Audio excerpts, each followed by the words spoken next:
오늘은 함께 봉독하신 마가복음 5장 25절에서 34절 말씀을 중심으로 말씀의 제목을 어떤 어려움을 갖고 오셨습니까? 라고 정해 보았습니다. 아무쪼록 오늘 말씀 속에서 하나님의 크신 은혜와 평화가 임재하시기를 바라고 성령께서 말씀을 깨닫게 하시며 너 말씀을 통하여 새 힘과 능력을 얻으시는 귀한 아침 되시기를 주의 이름으로 축복합니다. 첫 번째는 위기의 조각들로 이루어진 인생의 모자이크가 더 밝고 아름답다라고 하는 말씀을 드리고자 합니다. 이란의 테헤란에서 궁궐을 건축을 하게 되는데 건축 중이던 건축가들이 궁궐 출입구의 벽을 아름답게 장식하기 위해서 거울을 주문을 하게 됩니다. 그런데 거울이 도착했을 때 그만 인부의 실수로 그 대형 거울이 그만 산산조각이 나면서 깨지고 말았습니다. 건축가들은 깨어져서 산산조각이 난 거울의 파편들을 모두 버리려고 했지만 그때 한 사람이 나서면서 하는 말이 이 거울의 조각들을 버리지 맙시다. 어쩌면 깨졌기 때문에 더욱더 아름답게 만들 수 있을지 모르지 않습니까? 그리고 그는 깨어진 유리 조각들을 오히려 더 작게 깨뜨린 다음 그것들을 가지고 조각조각 맞추면서 다양하게 붙여가기 시작했습니다. 추상적인 모자이크를 만들기 시작하는 것이죠. 얼마간의 시간이 흐른 후에 왕궁이 완성이 되었을 때 사람들은 깜짝 놀라고 말았습니다. 작은 유리 조각들이 빛을 반사해서 궁궐 안이 온통 찬란한 무지개로 반사되고 있었기 때문입니다.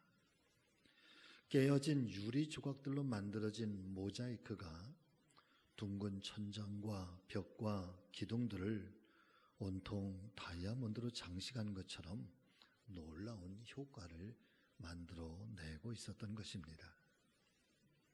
그래서 이루어진 말이 위기의 조각들로 이루어진 인생의 모자이크가 더 밝고 아름답다. 여러분 같이 해보실까요? 위기의 조각들로 이루어진 인생의 모자이크가 더 밝고 아름답다. 예.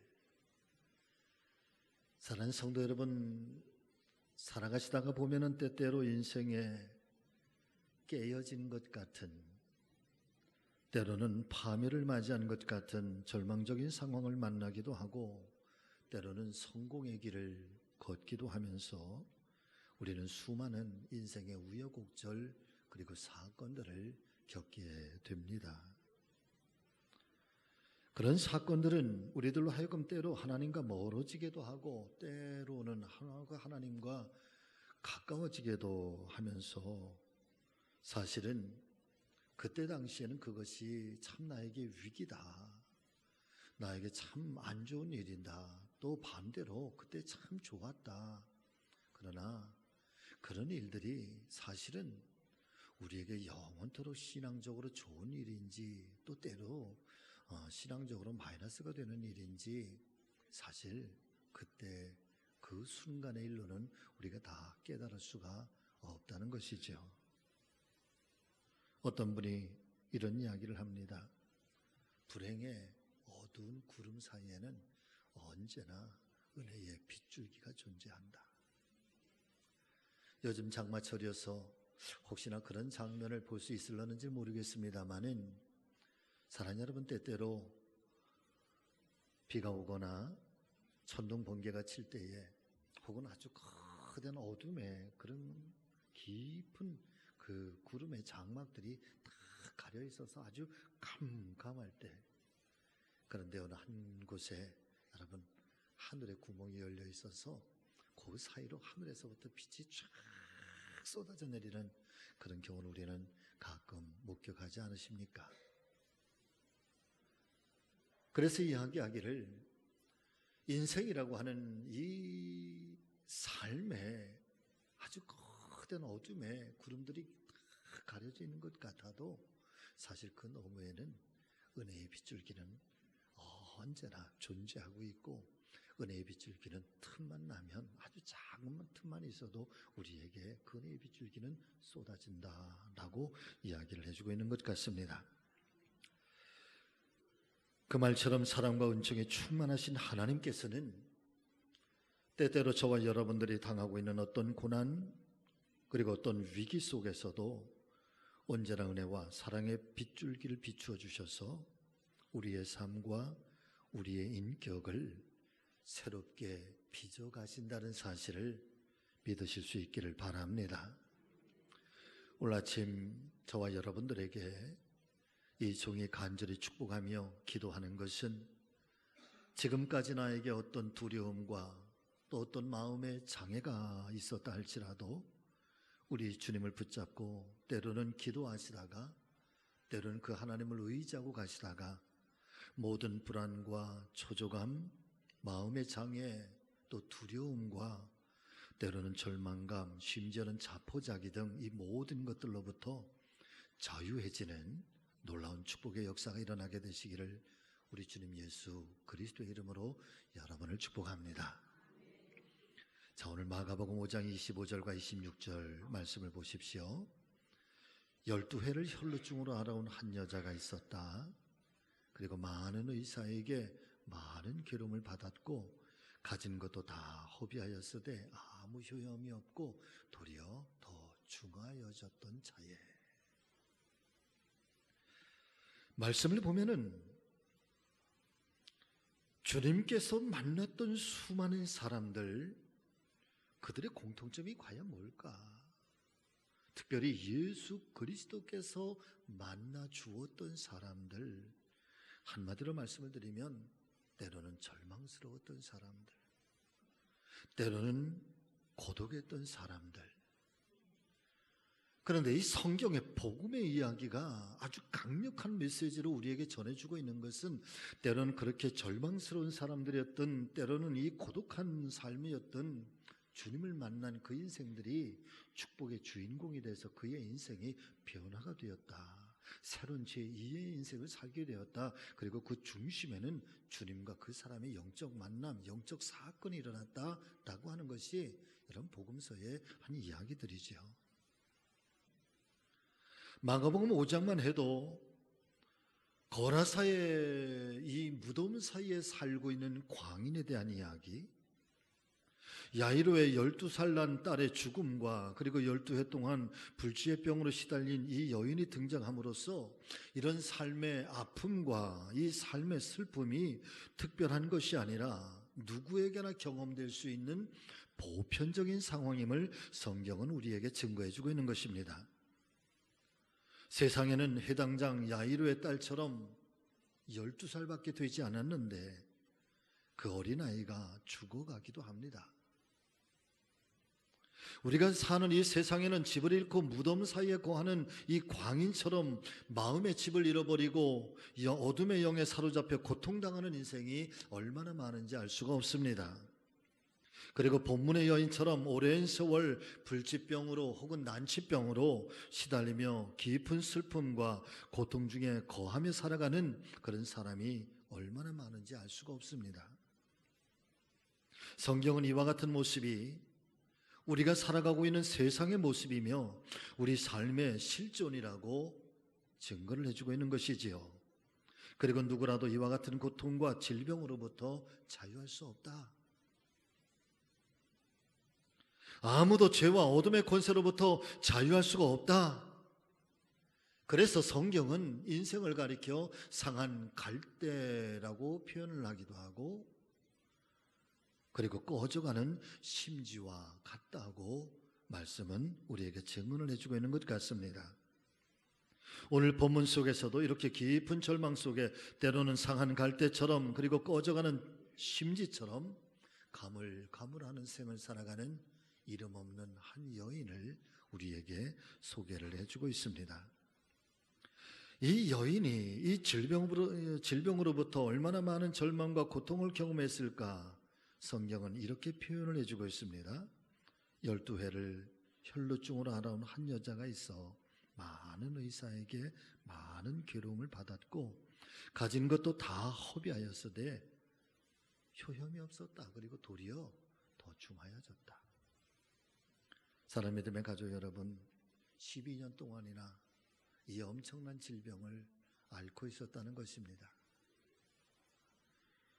그리고 그녀는 그냥 세월만 보내면서 이 12년을 살아온 것이 아니라 이 병을 고치기 위해서 할 수 있는 일은 다 해보았다는 것이지요. 병원도 찾아가 보고 용한 의원도 찾아가 보고 그리고 자신이 가지고 있었던 모든 재물도 다 허비할 만큼, 그래서 조금이라도 차도가 있었으면 그래도 희망이라도 있었을 터인데 오히려 점점 더 중하여졌다. 성경은 무엇을 말씀하실까? 이런 표현을 통해서 여러분, 얼스타, 어떻게 보면 다 끝났다.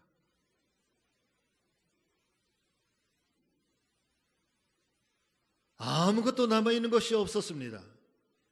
육신의 고통, 이 경제적인 핍절, 그런데 사실 이런 고통보다 더 커다란 고통이 있다고 한다면 이 여인이 주변 사람으로부터 완전히 차단되었고 외롭고 고독한 생활, 소외된 인생, 소외된 삶을 살고 있었다는 사실이죠.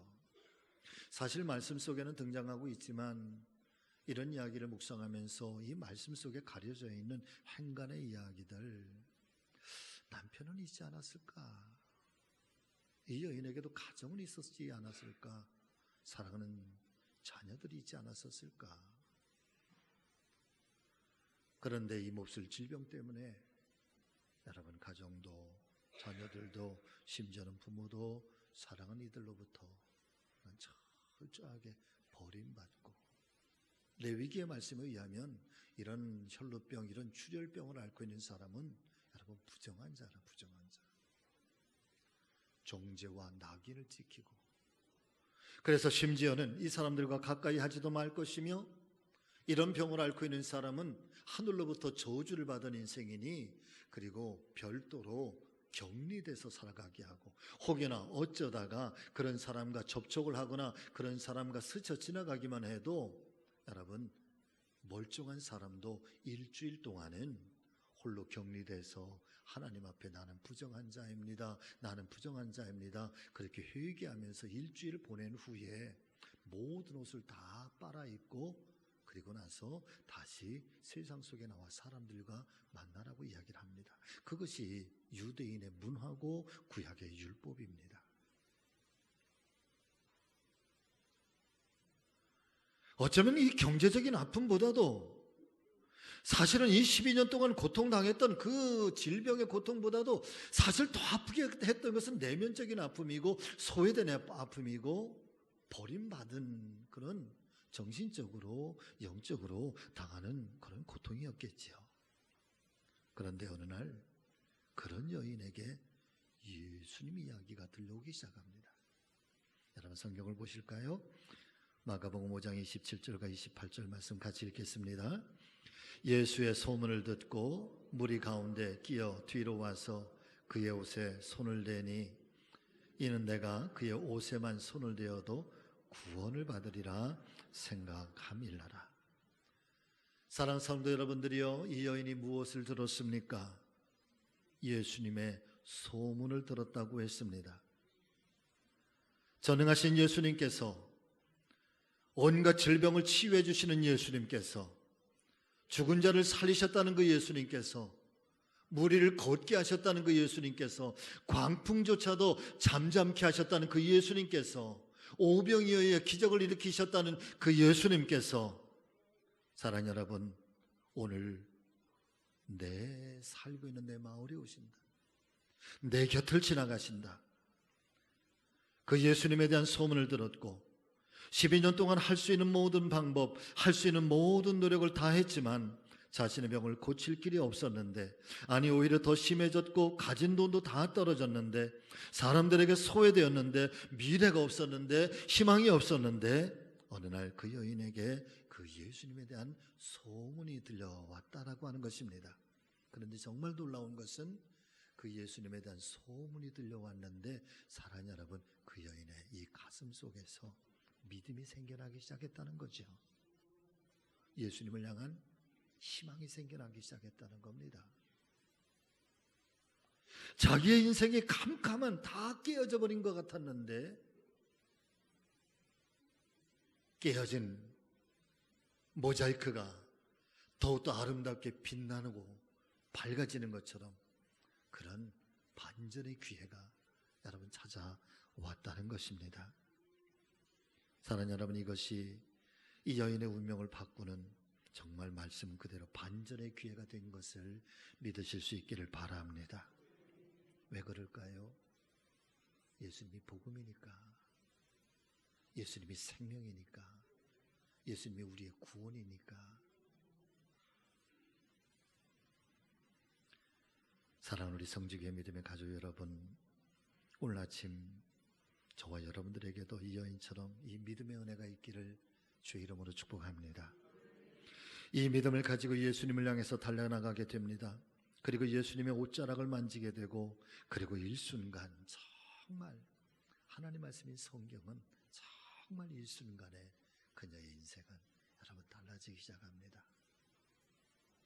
저는 사실 이 하나님 말씀을 대할 때마다 정말 깜짝깜짝 놀라는 장면들이 많지만, 오늘 이 마가복음 5장의 이 여인에 관한 이야기를 너무너무 좋아하는 것은 이 말씀은 너무나도 다양한 각도로 해석이 가능하고, 또 어떤 상황, 어떤 사람들 속에서도 이 말씀은 여러분 정말 진정한 복음이 되기 때문에 그렇습니다. 특별히 오늘 말씀 속에서 제가 드리고 싶은, 정말 예수 그리스도의 소문을 듣고 예수 그리스도를 만나는 순간 그에게 예수님과의 영적인 만남, 이 은혜의 사건이 이루어진 바로 그때 일순간 그 여인의 삶이 달라진다는 거지.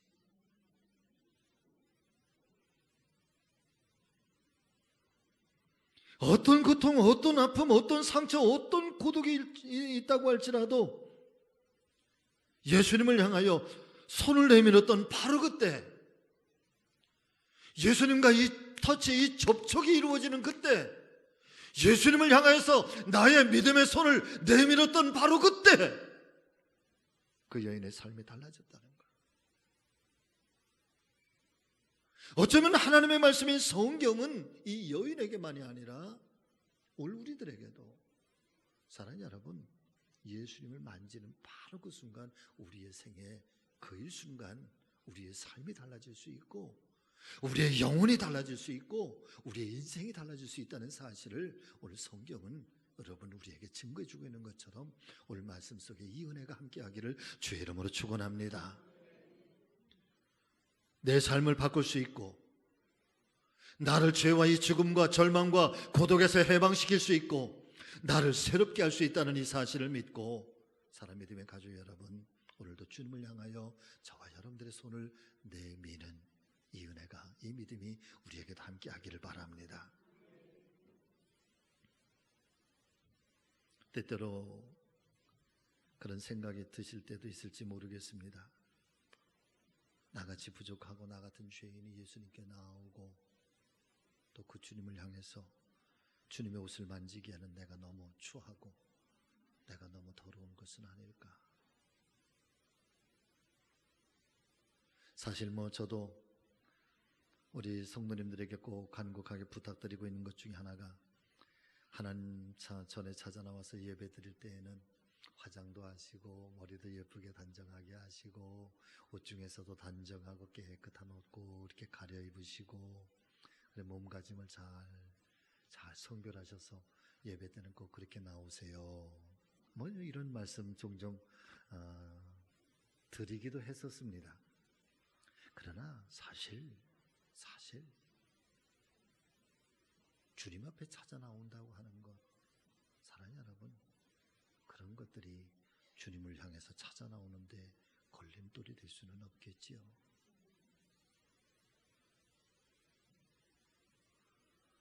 옷이 좀 누추하면 어떻겠습니까? 때때로 우리의 모습이 조금 아름답지 않으면 좀 어떻겠습니까? 사실 겉모습만 아니라 우리의 내면의 중심도 여러분 다르지 않죠. 우리가 하나님 앞에 깨끗하고 정결하고 하나님 앞에 칭찬받고 사랑받을 만한, 그래서 주님 앞에 나올 수 있는 걸까? 때론 추하기도 하고 죄 많은 인생, 참 하나님 앞에 부끄러운 인생, 그런 것들이 주님 앞에 찾아 나오는데 걸림돌이 될 수는 없습니다. 있는 모습 그대로, 때로는 아프면 아픈 대로, 때로는 조금 추하면 추한 대로, 좀 잘못 살으면 잘못 사는 대로, 그래도 주님 앞에 나와 오늘도 그 주님의 사랑과 주님께서 나를 만져주시기를 소망하면서 오늘 이 여인처럼 그렇게 주님 앞에 나가. 중요한 것은 내 모습이 어떤 모습인가가 아니라 여러분 어떤 심정으로 어떻게 주님을 오늘도 부여잡고 있는가, 여러분 이게 중요한 거지.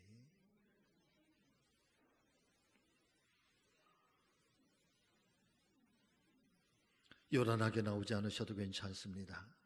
가만히 또 혹은 아무도 모르게 그분 앞에 나오실 수도 있습니다. 그러나 중요한 것 다시 한번 말씀을 드리죠.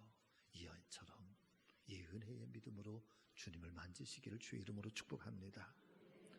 저와 여러분들의 삶에 놀라운 일이 일어날 것입니다. 두 번째는 여러분 같이 하십니다. 한밤중에도 주님 안에서 끊임없이 희망을 노래하라. 아멘. 찰스 헨리라고 하는 사람이 코끼리와 벼룩이라고 하는 책을 쓰게 되는데, 여러분 이 책을 보니까 재미있는 두 가지 이야기를 전해주고 있습니다. 한 가지 이야기는 태국에서 코끼리를 잡는 방법에 관한 이야기고, 또 하나는 한 과학자가 벼룩을 잡아서 벼룩을 실험하는 벼룩 실험에 관한 이야기입니다.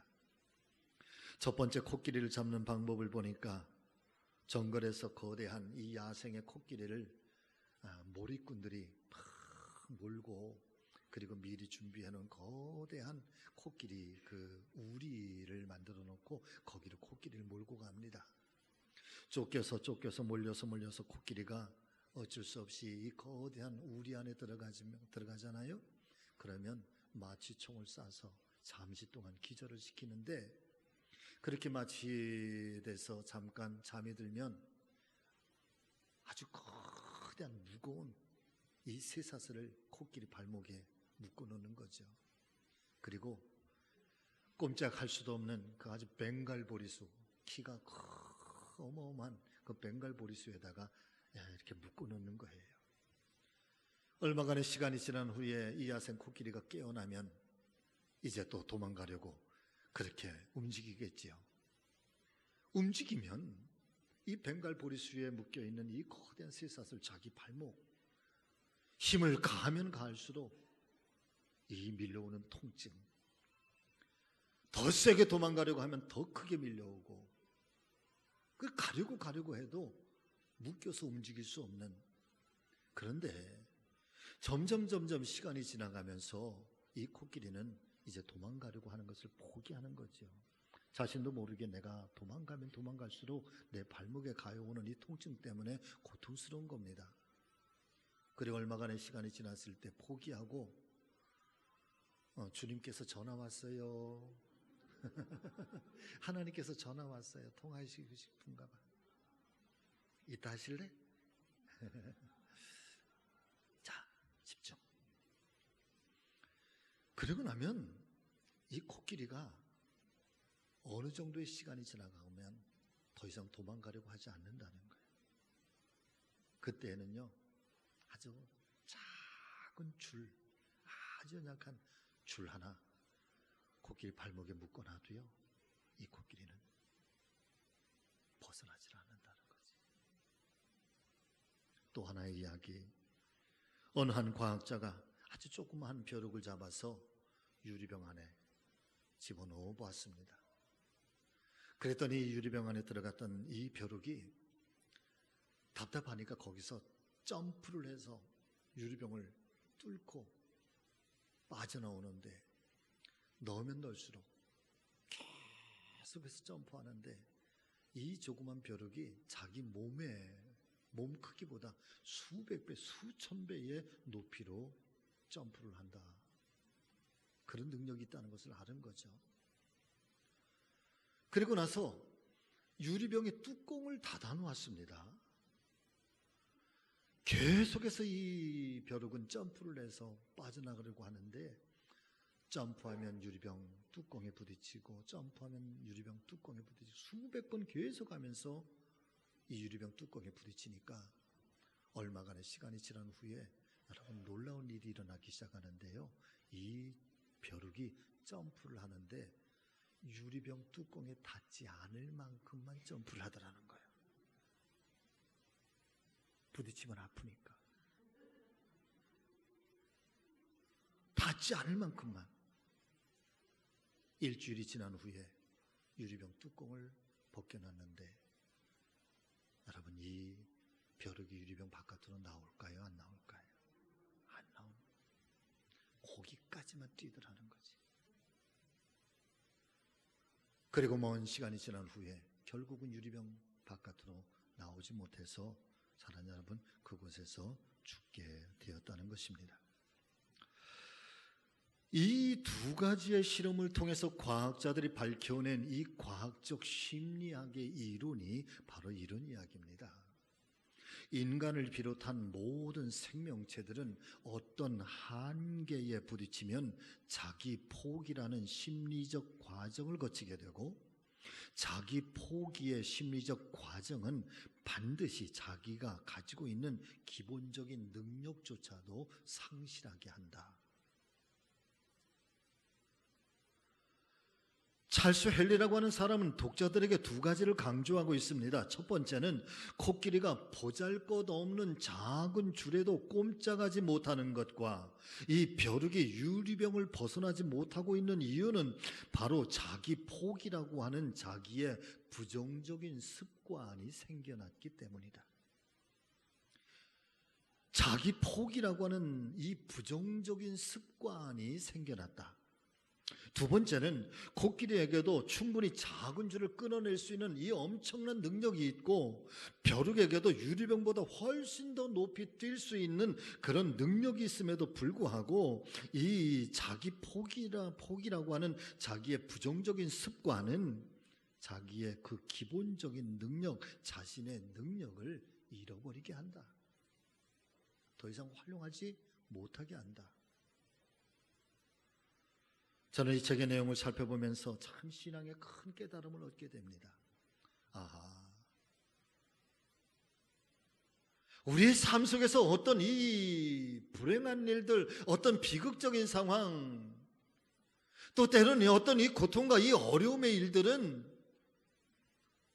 오늘 이 벼룩이와 코끼리의 이야기처럼 때때로 우리 안에 이 자기 포기라고 하는 부정적 습관을 만들어내게 되고, 그리고 그 부정적 습관은 자기의 기본적인 능력, 때로는 삶에 헤쳐나갈 수 있는 어떤 지혜, 지식, 이런 것도 다 잃어버리게 하고, 그래서 우리의 삶은 점점 나도 모르게 의욕도, 헤쳐나갈 수 있는 능력도 결국에는 인생 전체가 다 무너지고 마는 그런 결과를 초래할 수 있다는 거죠. 그 하나님의 말씀 속에 끊임없이 이 하나님의 성도들에게 하나님께서 증거해 주시고 있는, 또 예수님께서 들려주시고 있는 이 복음의 메시지라고 하는 것, 사랑하는 여러분, 어떤 인생, 어떤 어려움, 어떤 상황 속에서도 마치 내 인생이 한밤중과 같은 그런 깜깜한 때라도 너희는 절대로 희망의 끈을 놓지 말아라. 왜냐하면 전능하신 하나님, 창조주 하나님, 내가 너의 하나님이고 내가 너를 도와줄 것이고 내가 너와 함께 할 것이며 내가 너를 지켜줄 것이기 때문이다. 하나님이 계시는데 네가 왜 자기 포기라고 하는 이 자기의 부정적인 습관 속에 자기 인생을 그렇게, 사랑하는 여러분, 망가지도록, 무너지도록, 깨어지도록 그냥 버려두자는 얘기지.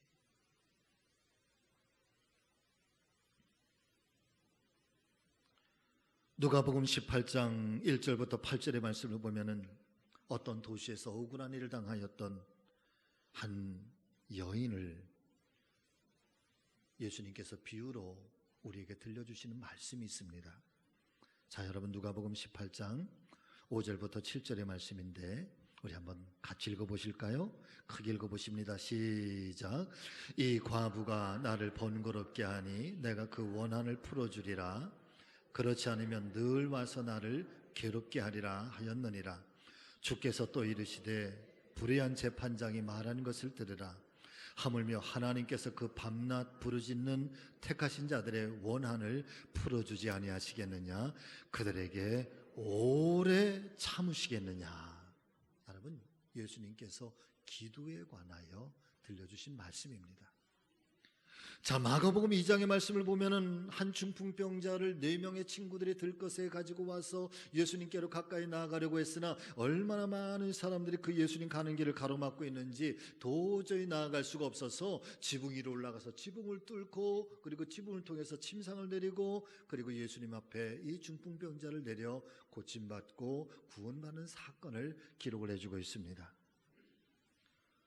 사랑하는 여러분, 저는 그 말씀을 가만히 묵상할 때마다 한 가지 제 안에 들려오는 이 성령의 소리가 있습니다. 이 사람들은 왜 그렇게 포기할 수가 없었던 것일까?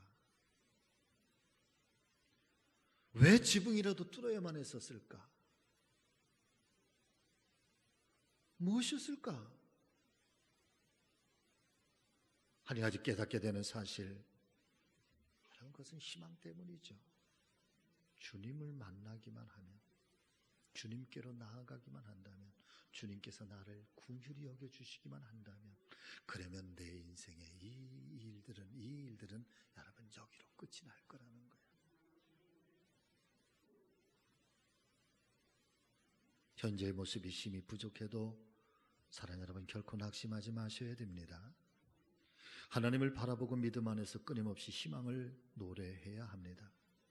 그리고 서로 희망을 말하고 희망을 전달하는 믿음의 사람들 되어주시기를 주의 이름으로 축복합니다. 사람이 살아가면서 가장 멋진 일은요, 희망을 전하는 사람이고요, 세상에서 가장 나쁜 일은, 세상에서 가장 나쁜 사람은 희망을 빼앗아가는 사람이랍니다.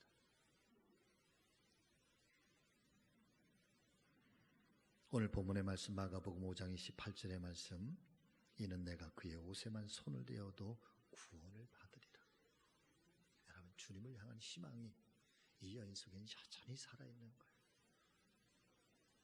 12년 동안 모든 삶이 다 끝난 것 같았는데 주님 소문이 들려오고 복음이 들려오고 예수님이 들려오기 시작하면서 이 여인의 믿음 속에서 사랑하는 여러분, 생겨난 것은 주님을 향한 희망이라는 거예요. 주님의 옷깃에 손을 댄 것만이 믿음이 아니라 여러분, 이미 그 여인의 속에는 주님을 향하여 희망의 믿음이 싹트기 시작한 것, 그리고 그 믿음이 행동하게 하고 그 행동하는 믿음이 이 여인 속에 주님의 능력을 얻게 하고 주님의 능력이 이 여인의 삶을 뒤바꾸는 그런 대반전의 역사가 일어나게 되는 거죠. 말씀을 마치려고 합니다. 오늘도 어떤 어려움을 갖고 주님 앞에 나오셨습니까? 주님의 옷깃에 손을 대면 나올 수 있다는 믿음은 있으십니까? 주님이 나의 문제를 해결해 주실 수 있다는 소망은 있으십니까? 사랑하는 여러분, 주님을 생각하고 주님의 옷깃에 오늘도 손을 대시는, 그리고 주님의 말씀에 귀를 기울이고 사람과의 만남도 중요하지만 결정적으로 정말 예수님을 만지는 것, 이것이 은혜가 되시기를 주의 이름으로 축복합니다. 한 주간 주님 안에서 은혜와 평강이 있기를 바라고, 여러분들의 삶의 현장에서 오늘도 주의 도우시는 그런 기적 같은 사건들이 일어나게 되시기를 오늘도 우리 주님 예수 그리스도의 이름으로 여러분을 축복합니다. 기도하십니다. 살아계신 아버지 하나님,